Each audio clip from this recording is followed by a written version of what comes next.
Yun, no? Good morning. So, flex lang natin ng mabilis. Itong ating mainit-init pa. Yan, item natin dumating. So, nag-unbox tayo ng mga item from Thailand.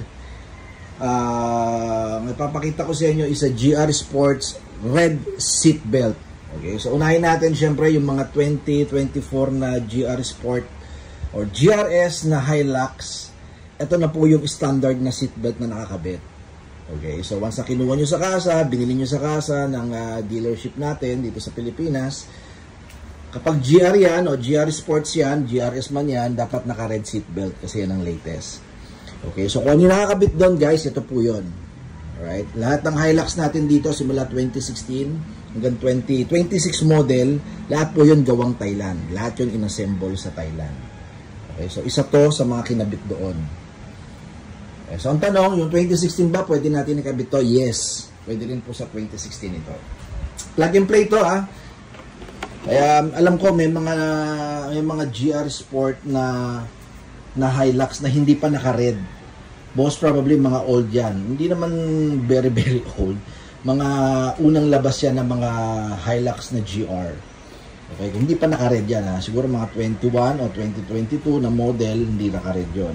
Kasi yung 24 ngayon, sigurado ako lahat ng GR Sports naka-red na.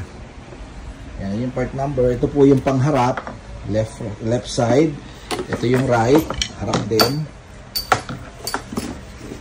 Yan, plug and play to. Okay. Then black na rin yung ganito niya.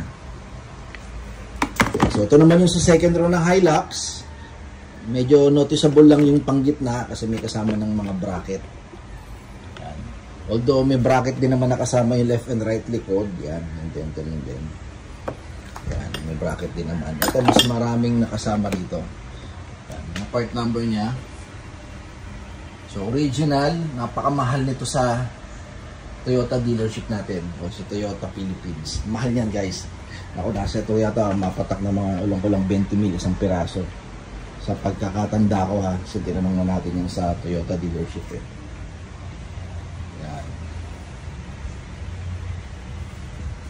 So pasok to sa 2016 hanggang 2026 na mga GR yan na hindi pa ganito. Okay? So lalo na kahit na hindi yan GR na unit or hindi yung mga GV Conquest, yan, pwede natin to. Pasok din to.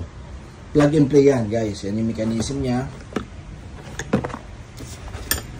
So plug and play, wala tayong walang modification na kailangan igawin para lang ilagay ito. Okay, so kung interior nyo gray pa, ito black na and then red. Yan. So ang presyo nito para sa presyong isang set, yung ba kasi gusto magpalit lang harap o yung left and right sa harap lang. Ang presyo nito is 15,000. Okay, 15,000 left and right ngayon isang set. Sobrang mura nun Original yan. Then kung isasama yung likod, additional kayo na 20. 1, 2, 3, tatlong piraso yan. So 15 plus 20, so 35,000 isang set. Kung daw nagkakamali sa math ko. Kasi 20,000 tong tatlo sa likod Okay, so para naman sa mga Fortuner nyo, itong harap, left and right, pasok din to sa 2016 hanggang 2025 o 26 model. Plug and play din kung hindi pa naka-red yung seatbelt. Pero wala naman lumabas dito na red seatbelt yata kahit GR. Sa Fortuner wala na red. Okay, so lumabas lang talaga ang red is para sa GR Sport na Hilux. Pero ito, since common parts ito ng Fortuner sa Hilux, so yung pyesa na to is parehong-pareho lang din na ginamit sa Hilux. Kaya pampasin mo yung manual niya sa loob, nakalagay Hilux Fortuner seatbelt. Kasi it's a common part. Maliban doon sa second row kasi iba yung composition or iba yung pagkaka-design ng second row ng Hilux kumpara doon sa Fortuner. Kasi ang Fortuner may third row pa Ang Hilux wala na Parang may mga nilalagay pang bracket kasi pag sa Hilux kasi sarado na yung second row ng Hilux. Okay. So available. Ang alam ko isang set na available natin kasi isang dumating natin is naka-reserve na. So, once again, itong likod, 20,000 magkahiwalay yan. Then, yung harap, 15,000. I-add nyo na lang kung sa Hilux nyo ikakabit. May video na rin tayo sa YouTube tsaka sa Facebook page natin na in-upload para dito. Kung paano at gaano kasimple yung pagkakabit nito.